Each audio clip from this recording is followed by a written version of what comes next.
There's an N word that you're not allowed to say anymore, but I'm going to say it. Nationalist. It doesn't have to be a bad word.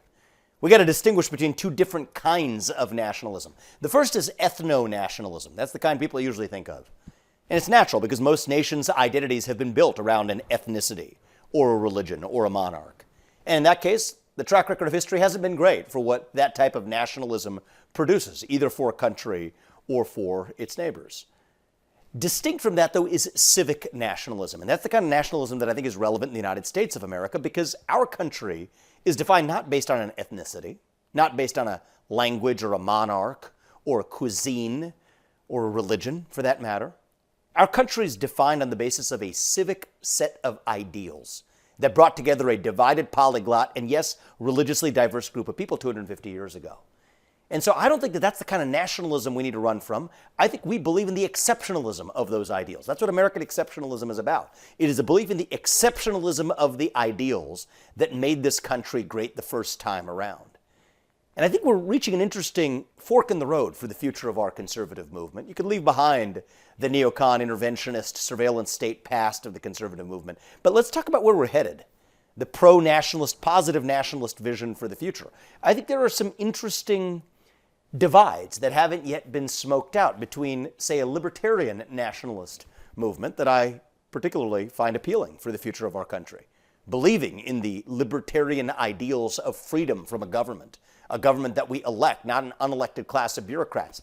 And yes, believing in the exceptionalism of those ideals at the same time that we believe in a national identity, the idea that a nation without borders is not a nation, a libertarian breed of nationalism, versus the revival of what I see as a different kind of reactionary nationalism, one that says that we can expand and use the tools of the state when necessary to achieve our pro-American or nationalistic goals. And yes, one that does believe that there is some element of ethnic heritage that defines what it means to be an American. I'm sympathetic to that view, though I disagree with it. And that's why on today's podcast, I wanted to bring on somebody who's a fellow conservative, a fellow nationalist, though she frames it in forms of citizenship, and somebody who actually believes in the ideals of this country, but on whom I think we still have some disagreements about the role that ethnicity plays in grounding the identity of the United States of America. Somebody I've been curious about, following, haven't met in person yet, but we're going to bring her on the podcast today. That's Ann Coulter. Nationalism. It's a touchy word. You're not supposed to say the N word anymore, but I'll say it. Nationalism. I don't think it has to be a bad word, not in the American context. But there's two kinds of nationalism that I think we need to distinguish between. Historically, nationalism has been associated with ethno-nationalism. Why is that? Most nations are founded on the existence of a single ethnicity, at least as the backdrop of that nation's identity, a culture, a religious set of institutions, maybe a religion itself as a state religion, a monarch. These are the things that have historically grounded the identity of a nation. Well, nationalism refers to the idea of effectively viewing the exceptionalism of your nation relative to those around you and your national pride as an anchoring of your own identity. And that's led to, I would say, consequences throughout the course of human history that haven't always been great as judged by posterity. You could think about single-handed dictators for much of American history and global history that have been defined on the back of being nationalist. Well, I don't think that that's necessarily the definition that needs to apply in the American context of civic nationalism.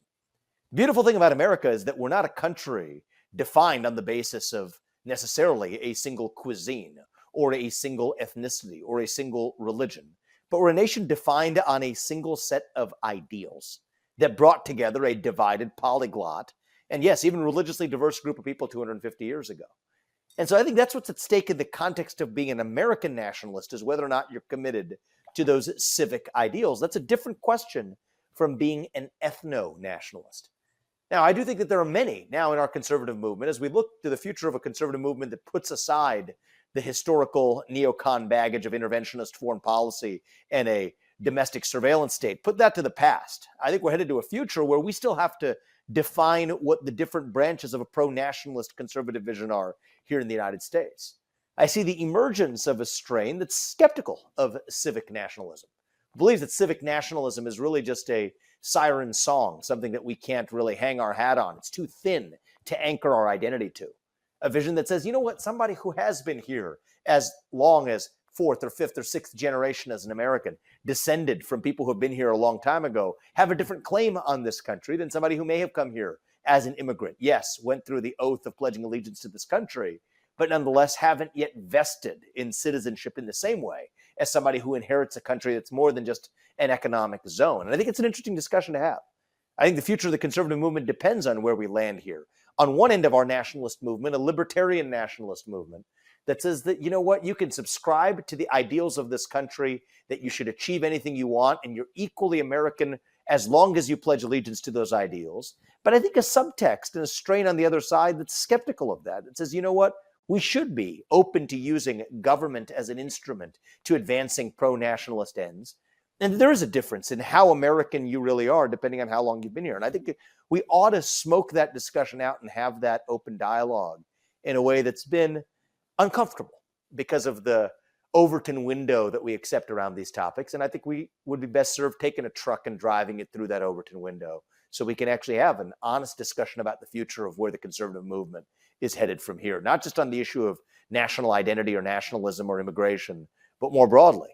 And that's why I brought on today somebody who I think has some thoughtful perspectives on the future direction of our country, of our conservative movement, and on this question of nationalism and national identity, somebody I've been fascinated by for a long time and have interacted with on social media, but for the first time we're having at least live form conversation in the offline sense of it. It's Ann Coulter. So Ann, thanks for coming on, and I'm looking forward to our conversation today.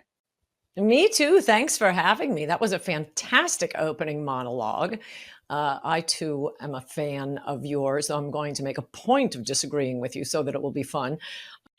You are so bright and articulate, and I guess I can call you articulate since you're not an American Black. Can't say that about them. That's derogatory. And that was a great opening segment. Lots of things to talk about there. Oh, and I agreed with many, many things you said during, in fact, probably more than most other candidates when you were running for president. But I still would not have voted for you because you're an Indian. We'll get back to that. And it's directly related to what you were just talking about. You know, the thing about nationalism, you're totally right. It is like, to use the word nationalism, oh, it's Hitler, it's Hitler. And, you know, Hitler had soup.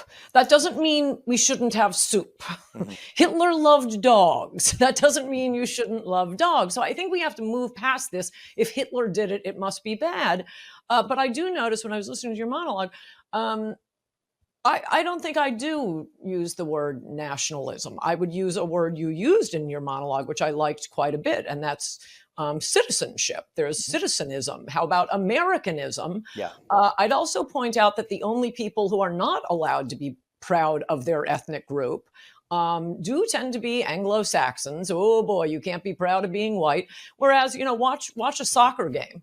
And see, you know, it's Venezuela, we're Mexicans. It's funny, Hispanics don't even think of themselves as Hispanics. They think of themselves as the country they're from. I think French feel very proud to be French. We saw Macron expressly objecting wokeness on the grounds that this is an American institution. We're not going to import this. So you do see basically every other ethnic group very proud of their ethnic group. And the thing I'd say about America, okay, no single cuisine, but you can get Chinese food and Mexican food in Paris and Tokyo. Food has definitely migrated across countries. There is a core national identity that is the identity of the WASP. And that doesn't mean we can't take anyone else in, a Sri Lankan or a Japanese or an Indian. But the core around which the nation's values are formed is the WASP. We've never had a president who didn't have at least partial English ancestry. Never. We've only had one Catholic president. There was only one Catholic signatory to the Declaration of Independence. They were all not only Protestants, but pretty much Presbyterian. King George referred to the American Revolution as that Presbyterian War. So there is a lot in the freedom thing. Samuel Huntington of Harvard has written about this in a fantastic book I recommend to everyone, Who Are We? And he describes how, you know, back in colonial times, interestingly enough, for example, Jews could vote, But Catholics couldn't because people thought they would be more loyal to Rome. Once they became more American Catholic and less Roman Catholic, then they were just, part of us and part of Americans. But you do notice, and he describes why so many countries that have not done very well are dominated by Catholicism. It's much more from the top down. It lends itself to an authoritarian governance, whereas Calvinists, it's between you and God, and moreover, because of the Presbyterian, I think every ethnic group has this, the WASP work ethic and the Jewish work ethic, and I'm sure there is an Indian work ethic, but specifically with Presbyterians or Protestants, let me put it that way, and the Calvinism, even though it might not be theologically true, but the idea that you are part of the chosen and you prove that by being successful, it's almost the reverse in Catholic countries, not so much this country because American Catholics have basically become Protestants, and that is this worship of being poor, as if you are closer to God because you're poor. That's not the way to create a on-the-go developing country. Mm-hmm. No, I think that's an interesting tour through that historical lane, but I want to pick on one point you said, which is citizenship, right? Let's talk about what does it mean to be a citizen of a nation. And it's interesting, if a lot of people trip up on this, they'll say, well, it means what you get, right? Do I get to vote or do I get some other claim? And that doesn't really work. Actually, if you look through most of American history, for example, women were citizens long before women could vote, right? Mm-hmm. And so it's not about what you get. In my book, and I think that this is true with the American conception of citizenship, I think it's true of the Roman conception of citizenship, is it's about your loyalty, actually. Yes. To whom do you actually pledge loyalty? And so I think you and I share that in common, actually. I don't know, I've never asked you this, Dan, but I assume from seeing the things you said, tell me if I'm right about this, you're probably against the existence of dual citizenship as a concept. Is that fair to say? Yes. Yes. You and I share that in common. Outrageous. It's incoherent. It's not just outrageous. It's incoherent. It's oxymoronic. How could you possibly have a loyalty to two different nations where the essence of citizenship is which nation to whom you had your undivided loyalty? That's what the essence of citizenship is all about. So you and I agree on so much there. But where I wouldn't say lose you, but I may fail to fully understand you, is on that axis of citizenship, what does ethnicity have to do with the matter? And I think you would be well served, and maybe this could be a great platform for you to do it, to make the case for why that, what you put at WASP basis for the American identity, how is that relevant against a backdrop of which you got the WASP seventh generation descendant of some rich guy on the Upper East Side in Brooklyn that pretends to hate this country because it's the cool thing to do, versus somebody who came here as the kid of immigrants, but pledges loyalty to this country. If loyalty was the axis for citizenship, aren't you actually committing a bit of a sin, reverting back to a conception of citizenship that has nothing to do with loyalty in the first place? Well, I will say many of those seventh generations WASP I definitely hate. I know we have a lot of really, really bad ones, but like I said, anyone can adopt this. I guess what I just said, if any of your children marry a DAR, I would definitely vote for them for president. It's not so much, it's more, president is different. You have to be natural born, as you know, which, by the way, Ted Cruz is not, basically because of what you were just describing. Where is the loyalty? So ambassadors' children born actually in the United States are not natural born, but that's a total sidebar. I've gotten. It's actually not a sidebar at all. I mean, the fact that ambassadors' kids born in the United States are not citizens is actually an overlooked fact. If a kid of an ambassador from Mexico does not enjoy birthright citizenship, neither does somebody who's in this country illegally. Yes. Birthright citizenship either, right? So that's actually a quite important logical chain. But I go back to, forget even because you get to this constitutional, legalistic, and I like that stuff, but we'll just put that to one side for a second. But the essence of American identity, I think there's a part of you that believes, I think you basically said so, that part of that identity is tied to a certain Anglo-Saxon heritage of this country, and that you're more American if you vested into that over the course of generations that are descended from that, rather than somebody who came here with a civic commitment to the country, went through the naturalization process, and then their kids may, in some real sense of the word, and the reason I respect you is that you actually have the, so to speak, the stones to be able to say it, is that you think that there's a difference in the status of the Americanness of that person. And that's where I think I disagree with you, but I want to give you the opportunity to air the case for that strand of national identity that I think we ought to just smoke out and be able to have a discussion about. Well, the reason I mentioned the natural born citizen is I'm only talking about President of the United States. So obviously the framers thought there was something different about being president, the one man who holds one entire branch of government in his hands. It isn't to say anything about who could be a Supreme Court justice, and they have a little more power than the president, by the way, or Secretary of State or governor, or obviously senator or any other position, but president, and I guess by extension, vice president. That is something that the framers did think was so important that you had this deep generation-wide loyalty. And why would they think that? Well, as many said at the time, freedom is a wonderful thing, but it's a very hard thing to learn. And one of the things, and I cite these polls in my book, Adios America, it's striking and depressing that lots of our very best immigrants just do not understand the Second Amendment. They do not get the First Amendment. And you take polls of them, should you have a right to bear arms? Should hate speech be banned? And it's noticeable that large percentages of immigrants and children of immigrants really don't get that. And I think that is the point of having natural born citizen only for president, that this is a really delicate thing we have, this freedom to bear arms and there being no such thing as hate speech. And it's just an additional little safeguard. Here's my question for you on that is, because the left is actually very good at using what I call proxy logic. I reject proxy logic, but the left is actually very good at this. They'll say we need diversity in a corporate institution.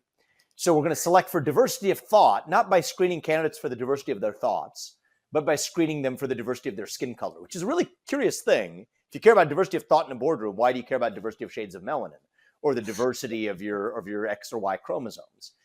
You could have a room full of people that look really similar to one another and think very differently, or a room full of people that look really different and think the same, which is much of what you get in corporate America today. So that's what I call reasoning by proxy, where one of the things I've often said to the left is if you want to select for diversity of thought, screen candidates for the diversity of their thoughts. If you want to select for diversity of experience, screen candidates for the diversity of their experiences. That might be a better way of achieving your stated goal than to use the logic of proxy. So again, the constitutional questions to aside, I think we're talking about a cultural matter relating to national identity. My question for you is, I worry that you may, I say this respectfully, maybe making some of the same category error that our friends on the left make to say that, yes, it is shameful that immigrants and kids of immigrants often have no idea what the heck the Bill of Rights is actually about. That the Second Amendment exists not to protect some guy who wants to go sport hunting, but it's the one amendment that puts the teeth in all of the other ones. That the First Amendment, the right to free speech, means nothing if hate speech is carved as a category, because the definition of free speech is the right to express any opinion, no matter how heinous it is. And that's protected and backstopped by your ability to protect yourself physically, if necessary, from a tyrannical government that otherwise will be prone to overreach. And so these are basic concepts that many immigrants, first-generation Americans, and for that matter, I could say it from having gone to school with many of the waspy varieties that populate places like Harvard too, where I've gone, goes for any sixth or seventh generation American too. It's shameful, the level of civic absence of knowledge, a black hole of understanding of the history of our country. And I guess my question for you is, why solve for that through what I would argue is a pretty poor proxy, whether or not you're talking about a safeguard? If there could be a safeguard to ensure that you have leaders in this country or citizens of this country that have a better understanding of that, I would love that safeguard. I personally believe that every high school senior should have to be able to pass a basic civics test, the one we ask immigrants to pass, before becoming a voting citizen of this country. Before you cast that ballot in a ballot box, you better darn know what branch of government the president leads. And yet, you actually have more people who would fail the test that naturalized citizens are likely to pass who aren't even naturalized citizens. Why not solve for the actual target that you and I both care about, which is loyalty and an understanding of what you're actually pledging loyalty to, rather than using what I would argue is a left-like false proxy target that you use to solve for the same thing? First of all, what you just said, what you started with there, if liberals, you say you love diversity so much, but it's diversity of ethnicity and not diversity of thought. If what you want is diversity, you need to have diversity. You should be focusing on diversity of thought. That was the essay I wrote for my law school application essay, and my mentor at Cornell read it and just threw it over his shoulder and said, "Fine, take the flamboyant route." So anyway, that's what I argued these many years ago. Yes, couldn't agree with you more. And no, of course, they don't care about diversity. Number two, I mean, it isn't really true that the seventh generation WASPs are voting worse than the immigrants. One of the problems with the immigrants we've been taking in, actually probably any immigrant, but definitely 90% of legal immigrants come from the third world. They're used to authoritarian governments. They block votes. And every 4 years, I have to hear about how, no, I think we're going to take the Hispanic vote this year. I think we're going to get the Asian vote. No, you're not Republicans. Every election is decided by slight movements of the white vote. Now, the fact that the white vote is that close, yeah, okay, I hate 50% of them, but they're the ones who change their mind and look at the different candidates. It's much more easy to boss around people who've come from an authoritarian culture. And yes, take your point that this is, at least for this one position, president, you are looking at something other than just what the person actually believes. But nobody really knows what a person actually believes. So why not have a fail-safe? I want to hear you say it. And I'd also be more comfortable if you're third generation and have some English or, British blood in you. Mm-hmm. I understand the view. I think I understand the view. I think it's a far less effective way of achieving the same goal. My question on the immigration point, though, is how do your views change on that legal immigration paradigm if we actually did a better job of selecting for who actually gets to come to this country? It would be something totally, yes, it would be something totally, totally different. I want to go back to pre-Teddy Kennedy's 1965 Act rules, where, as I've said many times, so sorry if I'm boring you at this point, pre-1965 immigrants were so much better than we are. We ought to be bringing in people. I mean, immigration is just a government policy like any other taxes or, import, export fees. It's just a government policy. It ought to be used to help the people already here. So I keep saying we ought to be getting our average up. Let's bring in people better than us. And that's what it actually kicked in around 1970. So pre-1970 immigrants were better educated, made more money, bought more houses. Oh my gosh, did that change after Teddy Kennedy's Immigration Act? Now 90% of, as Trump says, legal immigrants are from the third world. There isn't that much difference between legal and illegal in terms of the cultures they're coming from. And why is that? Because at the same time, the 1965 immigration passed, we also got LBJ's Great Society programs. So if you came here basically at any point from, 1632 up until 1965, if you couldn't make it, you went home or you starved to death. There was no warm bath of welfare benefits that you would be sunk into. And most people don't know this, but about 30% of the prized Ellis Island immigrants went home.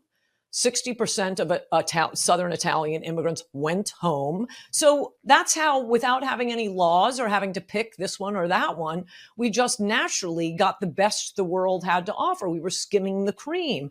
And I think when most people like Trump talk about legal immigrants versus illegal immigrants, that's what they're thinking of. They're thinking of Ellis Island, but really what they mean is pre-1970, post-1970. Now, if we're not going to get rid of the welfare state, that is clearly the best way to do it. To just, yeah, sure, anybody can come. If you can't make it, go home or you're going to die. And no one will help you.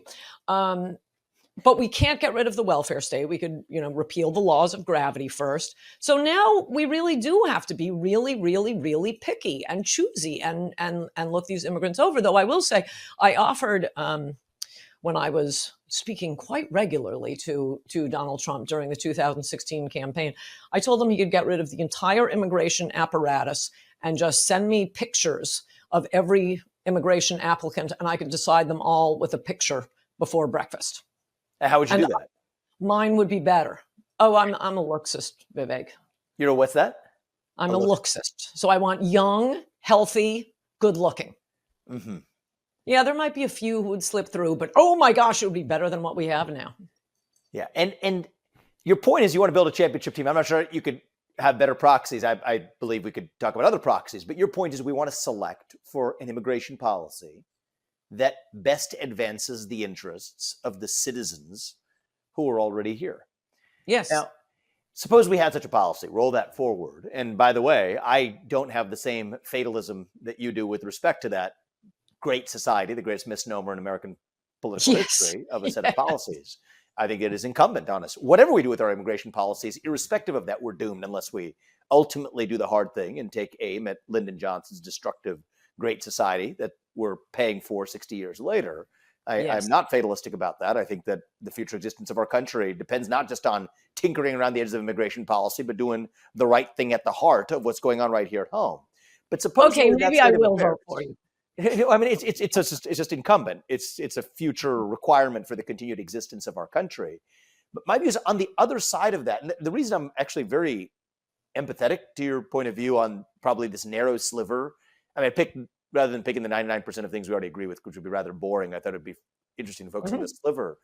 But the reason I'm very sympathetic to the sliver in where we disagree is that I understand it's the product of failed policies, of an immigration policy, even legal immigration policies that reward.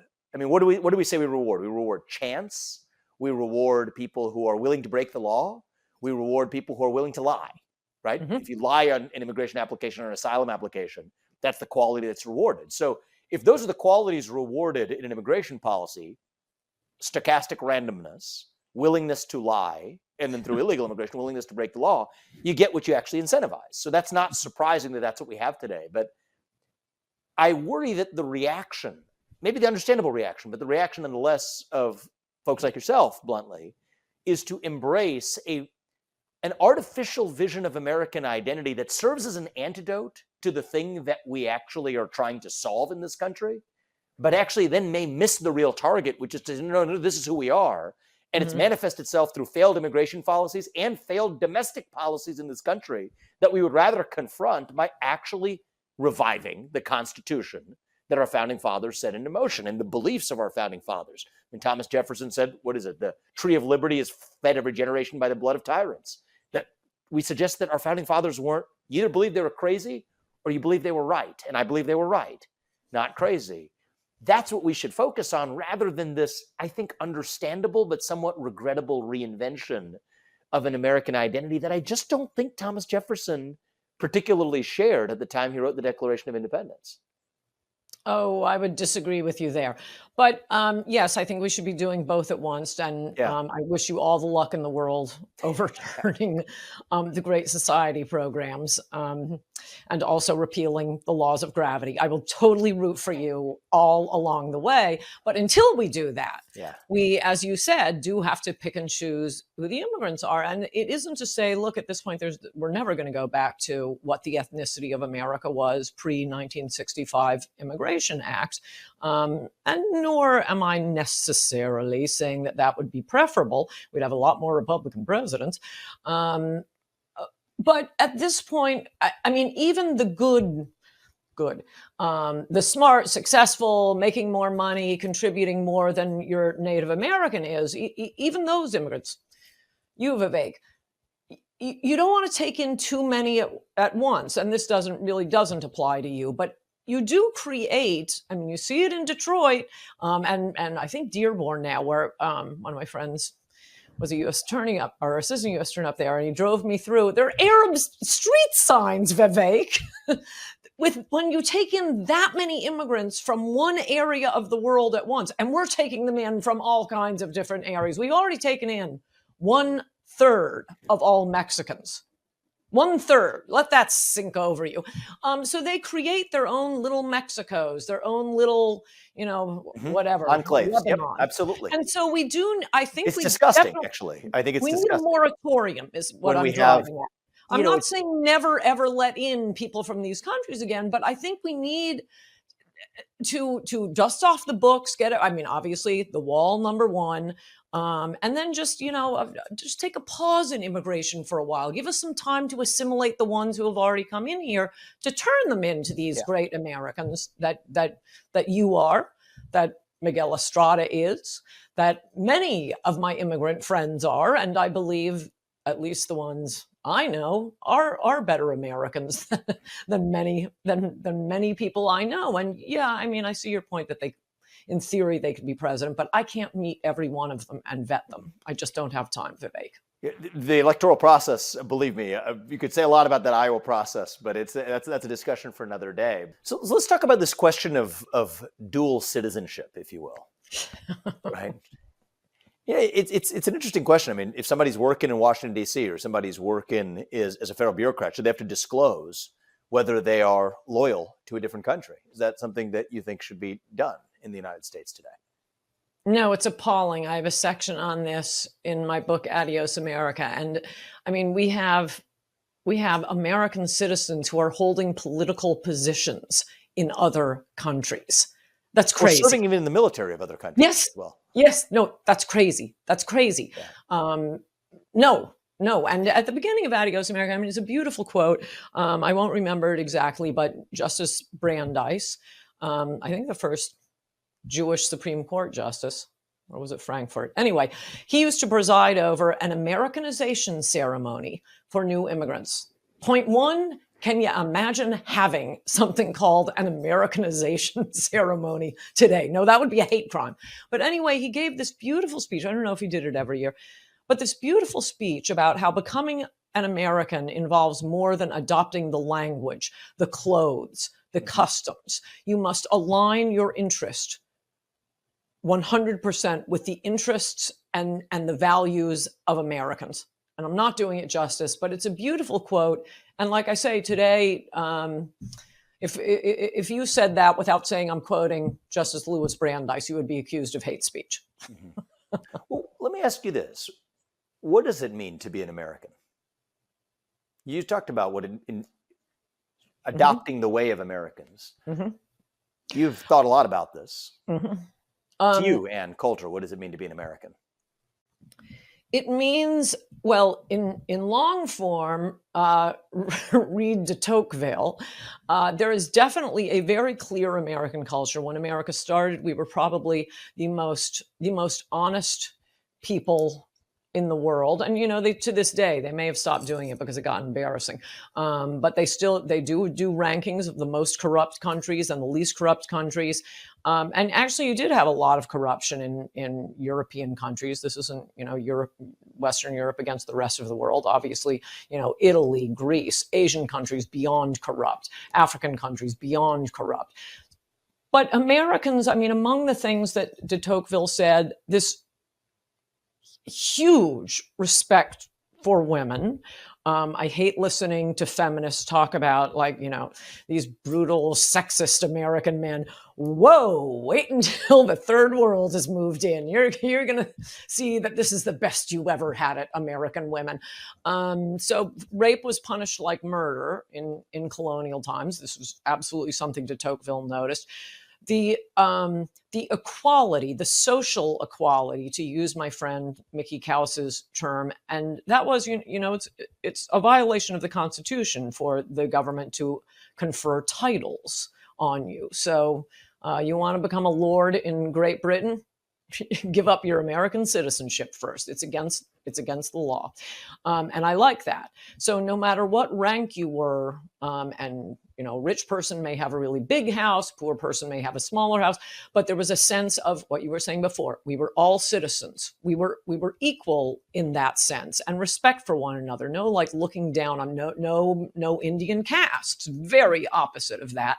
Very opposite of the British class system. And freedom. So, okay, I'm giving you three very quickly. The respect for women, children, plants, and animals, real generosity of spirit, the equality thing, and then the freedom thing. Mhm. Um, because the first Western Europeans who landed and created the country known as America, well, I guess it was still a colony America, the United States of America, they were heavily fleeing religious persecution. We got the Presbyterians or Protestants from France, and they fled to the Netherlands. You had a lot of people, the crazy Puritans, and they were crazy, but it was kind of a great, great opening for this country. So that's why the freedom of religion was so important to the framers of our Constitution. This freedom is just so deeply ingrained from the founding of our country. And I think it could be said without contradiction, America remains the freest country in the world. Mhm. And so you think those attributes, the honesty, the compassion, generosity of spirit, social equality, the absence of caste or lordship or title or an honor system of hierarchy, and of course, freedom, you think that those are distinctly American ideals? Yes, and the massive respect for women. Mhm. And I do too, actually. it was I the agree with you. Supreme Court that overturned, it used to be death penalty offense. Not all rapes, but rape was allowed to be a death penalty offense. And the liberal Warren Court overturned that. And I think we should go back to that. Was that unique to the United States? You don't think Um, it's the case I have no idea. Is a case like in Iran or some country elsewhere in the world that you would also face the death penalty by stoning for rape?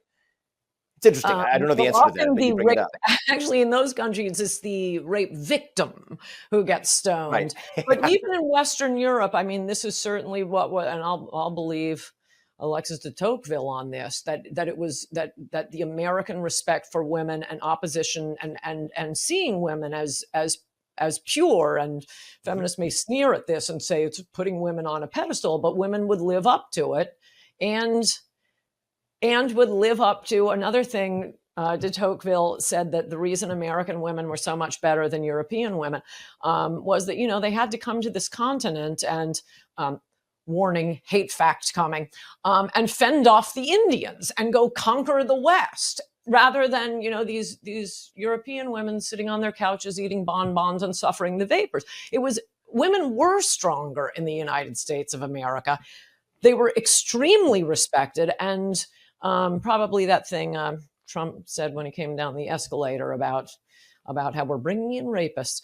Look, a lot of that is from Adios America, which I wrote. And sorry if I'm boring you because you've heard this before. Immigration was just going to be one chapter in another book, and then I'm just trying to get the basic facts on, immigration and crime.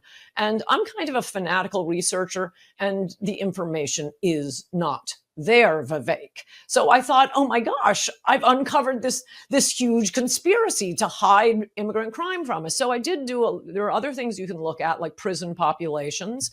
I'd have to wait for trial transcripts in a lot of cases and just search, Control F for the word interpreter to find out if this was an immigrant, legal or illegal. And whoa, no, other cultures do not have our respect for women. In fact, there was one case that I mentioned in Adios America. A couple of Iraqi men had, and they were like, 50 years old, and they had a couple of 13-year-old girls sold to them by the girls' parents. They get prosecuted. This is someplace in the upper Midwest, maybe Wisconsin. And the attorneys for the men said, our clients had no idea this was against law. It was statutory rape. The girls were beneath the age of consent. They had no idea. It's not in the old country. And you have to understand that America is unique in the world this way. Mm-hmm. Yeah, I think we are unique in the world this way. And I think we're going to lose that. Mm-hmm. And so how do we preserve it? Wall and immigration moratorium. And a massive assimilation program. So, and I also think... So let's assume that's the starting line, because that seems to me, okay. That's basic. Suppose debating the merits of it, we could talk about the implementation of it. That's almost boring by comparison. What then? Right. I mean, you look What? at a lot of people occupying the grass of Columbia University or Yep. wherever it is as we're having this. They're not actually, the majority of them are not immigrants. And so what A then? lot are. I Oh, a think lot actually, are. a lot hangs on the answer to that question. Actually, what percentage of the deranged anti-American spirit in this country is the consequence of somebody who immigrated to this country or is the kid of one? I personally, from what I see, this is maybe an empirical question, so I'm not giving you empirics, I'm giving you my impression, believe that of the total set of people who are deranged in their anti-American conviction and passion for their ideology being guided by anti-Americanism at its core, and I think that is what's at work in this country, I think it is a minority, maybe a small minority, that are themselves either immigrants or the kids of immigrants. Do you think that contention is false? I think it is completely false. Now, they aren't immigrants like Indian immigrants by and large.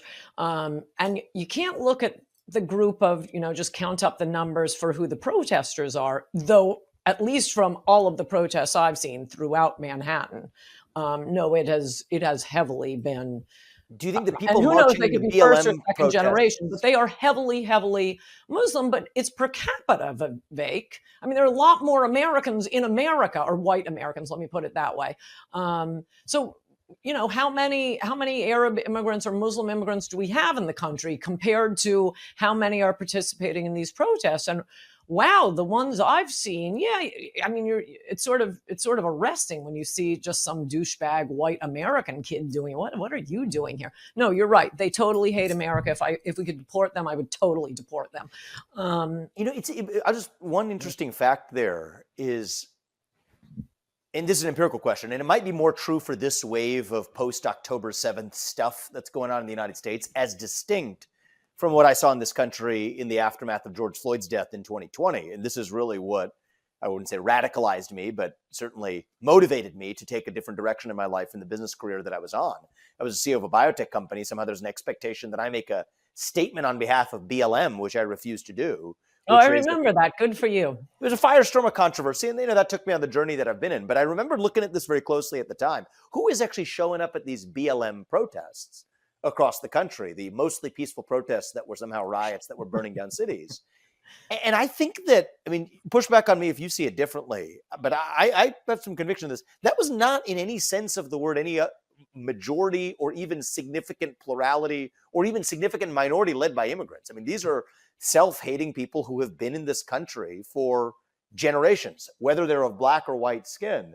The BLM riots in this country in the middle of COVID-infested America, COVID policy-infested America, really, in 2020, was really something that has very little to do with illegal migration or even legal migration, but something else of a national self-loathing that exists in this country. And even when I visited the south side of Chicago, and this is where I went to interface with people who don't agree with people like you and I, the kind of comments I got there were interesting, which was, these are people who are pushing me on my policies on racial reparations, which I'm dead set against in this country. Maybe there was a time for racial reparations in 1866 or in 1870, a time of Reconstruction, but not in the year 2024. That has no place in America. I'm dead set against affirmative action of every kind. And the thing I was told more than once, and not particularly in civil terms, was that this country was built on the back of my ancestors and not yours, which I think is really interesting. It's fascinating. That, I think, was a better representation of what was represented in the violent riots of the post-George Floyd death, BLM riots of 2020. And yet there's an element of that to me feels familiar in at least a strain of what underlies your own vision of American identity too, which is what I think is fascinating and just worth exploring. I don't think that BLM, you agree with me on the BLM piece, that No. summer of 2020 was not immigrants. So you don't agree with me even on that? Well, I would never have said it was particularly immigrants, but yeah. There were two different groups. First, you had the, and I think it would often go Antifa, i.e. mentally ill white people, some immigrants. Actually, there were a fair number of immigrants, by the way. I don't know about the per capita. You might be right about that. I just give you my impression. They are definitely, the main distinguishing feature wasn't immigrants or non-immigrants. It was mentally ill. That's the Antifa group. And then you had, again, warning, hate fact coming. Then you would have just straight out black criminals. And I'm sorry, but for whatever reason, you and I think, would blame the Great Society program and paying women to have children out of wedlock. But African Americans commit per capita a disproportionate amount of crime. And that then you'd see them coming through and doing the looting. And I'm not sure it would always go, Antifa smashes the windows, criminals or black criminals do the looting. But it was something like that most of the time. A fair number of the mentally ill ones, at least out in the Pacific Northwest, were definitely immigrants. Main distinguishing factor was mentally ill. And then what was the second thing you said? Oh, we built this country. No. The 1619 projects, slavery was such a drag on this country. Thank God the North won the Civil War, which of course they were going to. I mean, it's like Israel versus Gaza right now. Not that I'm comparing Southerners to these bloodthirsty Hamas types, but the South was incredibly backwards, and it was backwards because of slavery, much in the same way cheap illegal alien labor or cheap foreign labor is holding America back now. Instead of using more AI, instead of farmers learning to use robotics, no, let's just farm the way we did in 1880. We have all this cheap labor. So they're bringing it in. They make money short term, but it's a disaster for the country long term. The South was so far backwards, so much behind the North. Of course, the North was going to win. The North was, literate, on the go, had factories, and slowly, we brought the South into it. But this idea that America couldn't have been built without slaves, no, it has been a black mark. I mean, especially morally, on this country from the moment it began, and it began for the same reason. We're bringing in masses and masses of third world immigrants because the rich want cheap labor. That's an interesting thesis. So you think that that's actually the real guiding force behind modern immigration policy? For the Republicans and the Republican donors. Mm-hmm. Oh, they love their cheap nannies and butlers and chefs. For the Democrats, and I really want to stress this, you are absolutely right. They just hate America. I mean, not all of them. Some Democrats are just idiots. But there's always been a portion in America, and there probably is in any country, of people who just hate America. I mean, there were communist spies working in the State Department, Vivek. Oppenheimer was a member of the Communist Party. That's why he had to have his security clearance taken away. Don't totally believe the movie, by the way. We've always had some segment of Americans who hate America. Why? I don't know. We'd have to, interview their shrinks. But they do, and they used to help foreign countries try to take down America. Well, now they can do it without leaving home. Now they can, and they make a lot of money doing it. These NGOs, this business about, we will volunteer. No, they're not, none of these groups, the Lutheran immigrant group, the Catholic immigrant group, the Jewish immigrant group, they are getting check after check from the government and paying themselves quite hefty fees. And in your view, I wanted to get to this before we wrap too, because I think you have such a, at least coherent view of national identity. Say, agree or not with particular tenets of it, it's interesting because it's coherent. What role does Christianity and religious identity play in that American national identity as well?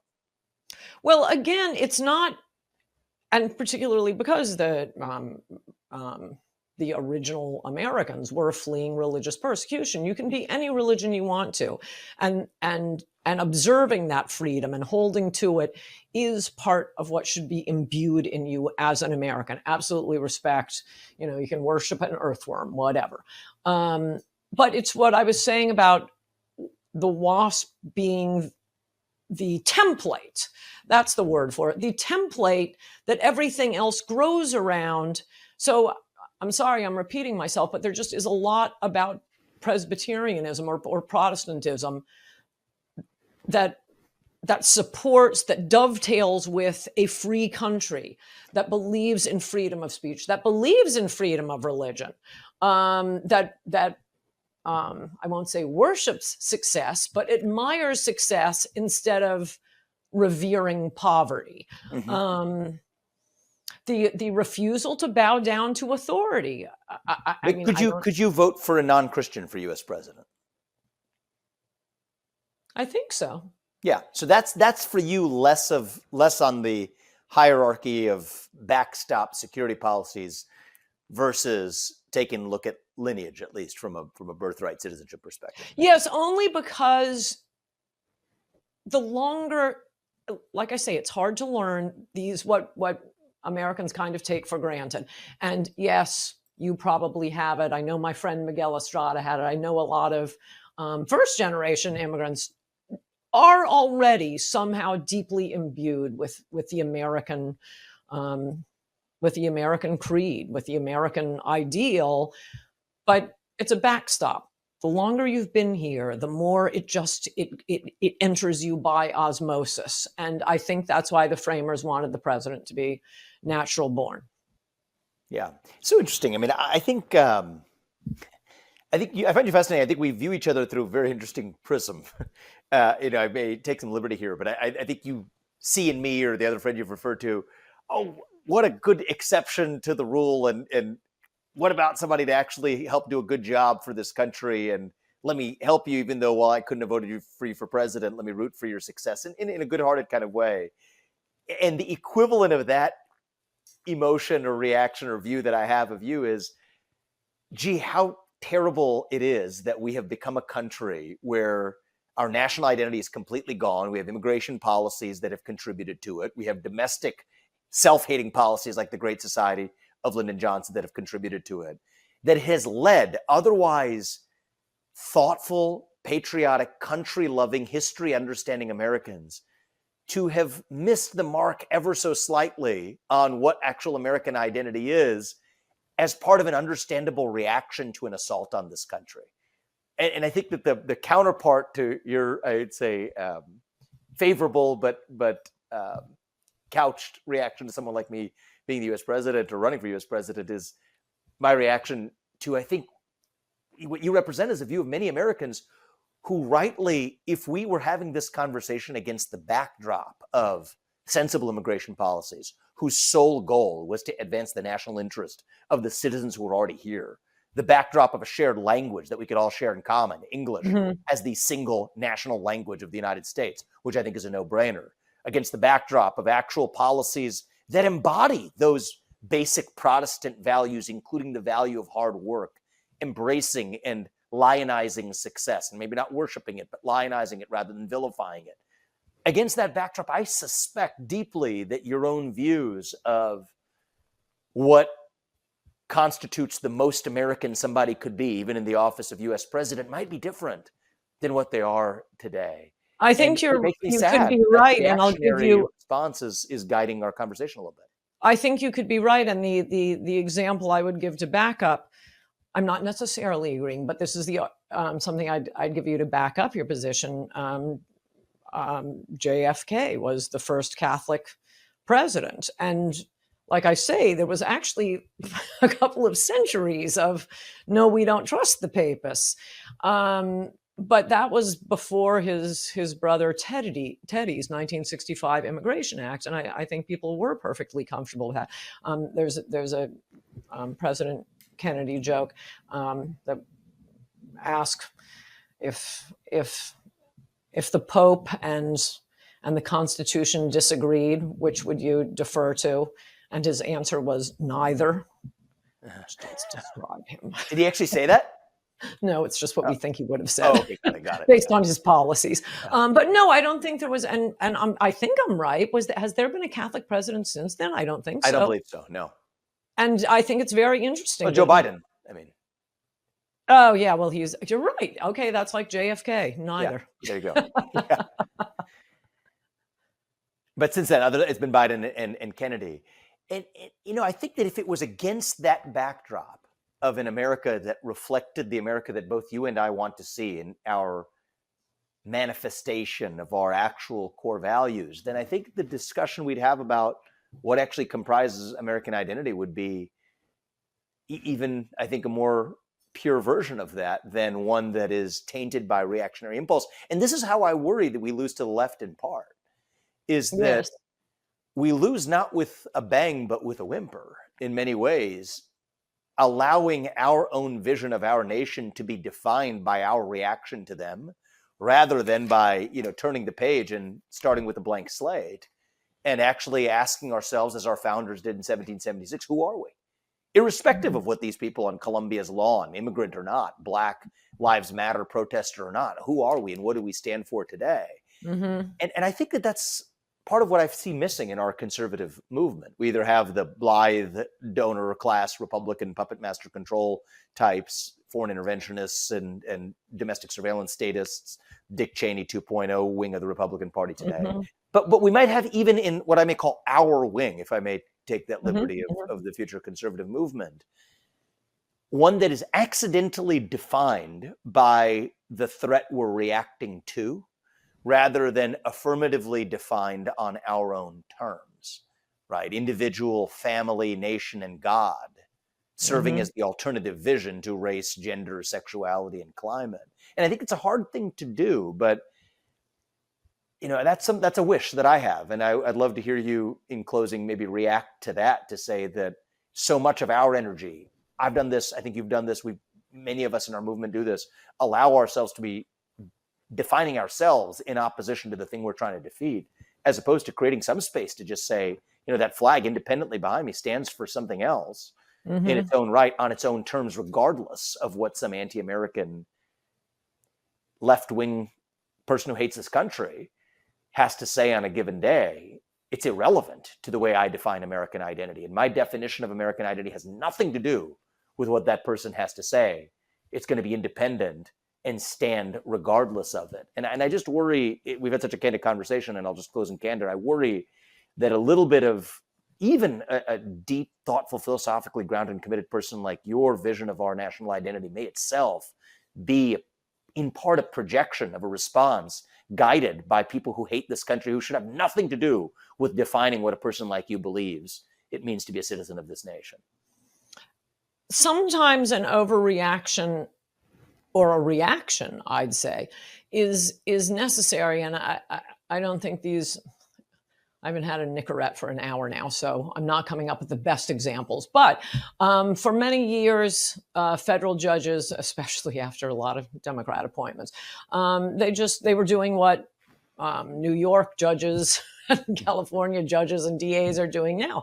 They were not imposing proper punishments. This is when the last time we tried this experiment with releasing criminals, and the streets ran with blood. And so at least it could be done at the federal level. If you're not going to follow the law, if you're always going to, let off these rapists and murderers, or give them a slap on the wrist for murder, you get, 15 months in prison. Well, that's when we had the Sentencing Commission, which I think Justice Stephen Breyer was the head of. If he wasn't the head of, he was part of it. Yep. And instead of allowing judges discretion, they said, no, we gave you discretion. You couldn't be trusted with it. Here, we're setting the rules now. You can't, these are mandatory minimums. Now, discretion with judges is obviously preferable. The judge is sitting, he can hear the case. There might be, extenuating circumstances that the law isn't aware of. But if we can't trust you, we have to have an overreaction. And we can't trust, number one, the people running immigration, not Republican, not Democrat, not any place, up or down the entire system. And we can't trust a lot of the immigrants they've brought in. I mean, again, manifestly present company excluded, but the polls of immigrants, including second-generation immigrants, they have not imbued the belief in freedom of speech, freedom to own guns. And so sometimes you need the overreaction for a while to get back to what the center is. There's a time and place for everything, I suppose, right? It's this Ecclesiastes concept. I think it shows up in many faiths. And I do believe that you can't win a war unless you recognize that you're in one. And we are in a kind of war for the future of this country right now. And our only chance of winning it is to first recognize that we're in a war. I also think that it is worth preserving clarity of purpose of what we're actually fighting for, rather than just clarity of the enemy that we seek to defeat. And I think part of what's going on is many of those people on the other side, and here we're not going to draw the immigrant, non-immigrant distinction. I think this may even be more true of the non-immigrant variety than the immigrant variety, is that it's not that the other side actually even stands. Their anti-Americanism does not stem from conviction. It stems from an utter absence of purpose in the first place. And I think that that's part of what you see when you see the random guy whose father was the billionaire private equity guy on the Upper East Side showing up on Columbia's lawn. Like, what are you doing here? It's not even a self-hatred, but a sense of lost purpose, right? You're unmoored from faith. You've rejected your family identity, or maybe your family never took the time to foreground one in the first place. You don't think of yourself as a citizen of a nation. You're some nebulous global citizen somewhere fighting climate change. And, hard work and success has itself been penalized in the culture you grew up in. And so all you've been taught is to hide your own gifts or achievements. You're unmoored from purpose since you're latching on to the most easy one that's available. And I worry that for that segment of it, when we win this war, half the enemy is really not particularly, at least half the enemy is not even ideologically opposed to us, but is just lost and going through the aimless passage of time and going through the motions. That if we define ourselves in response to the things they were saying were rather arbitrary in the first place, and we lose the opportunity to actually ground them in who we are in the first place. Grounded in, I think, what I opened with is that civic nationalism that I do think is a real basis for national identity. And you can't do that if you're Giorgia Meloni or, maybe not even, Meloni isn't even the right example in Italy anymore, but, Giorgia Meloni 1.0. In Italy, it's a hard thing to do because Italian identity is a hard thing to nail down. It's tied to, the shadow of Roman history and how do you think about a civilization defining itself in the shadow of when it was at the peak of the world, but no longer is. And there's a deep ethnic component to that and a linguistic component to that. That's a hard question. Or your Viktor Orban in Hungary, complicated as well in terms of what Hungarian identity is. But it's grounded something relating to being the only language spoken on earth in that specific small space. That's part of what grounds them. The history of the palaces built on the riverbanks of the Danube in Budapest and remembering an era that was once bygone. Those are part of Hungarian identity or Italian identity in a way that's just different here, which is a set of ideals that were enshrined in a Declaration of Independence, manifested in an operating manual known as the Constitution, that should be accessible to those very enemies on the other side who are really lost, just need to be moored in purpose, and it's sitting right here. I worry we will miss our opportunity to do it if we take too seriously our reactionary response to something that actually doesn't deserve to be dignified with that reactionary response, but instead just an alternative vision of our own. Could I say one more thing in defense of ethnicity having something to do with this? Yeah, please. Because you're absolutely right. Yes, these are ideals accessible to anyone. The Statue of Liberty, the genuine purpose of the Statue of Liberty, not what socialists Emma Lazarus slapped on it 50 years later. That poem has nothing to do with why France gave us the Statue of Liberty. It's supposed to be liberty lighting the world. It was our country being an inspiration to the rest of the world. We have certainly deployed troops and money and aid and pamphlets and Voice of America around the globe, trying to get other countries to adopt this country's ideals. And yet, no other country's really been able to do it. The closest you have is Australia, Canada, obviously, basically British colonies. It hasn't taken... But not even Britain is part of my point. Not even the WASPy countries have... That's why we're the ones lighting the world and not Britain anymore. No, they've totally fallen, and we may be the next ones to fall. But I mean, look, we spent 13 years in Afghanistan. I didn't think that was going to work from the beginning. That nation building, turning them into good Jeffersonian Democrats. I had my doubts, Vivek. So, okay, it didn't work in Iraq. I mean, I was for Iraq, I was for Afghanistan, but they were never going to become us. So there does seem to be some mystery secret sauce by giving these ideals to Anglo-Saxons, or at least a culture that is dominated by Anglo-Saxons. Mm-hmm. Yeah, and that identifies that otherwise thin gap space of daylight between our otherwise synchronous views. I just disagree with you on that.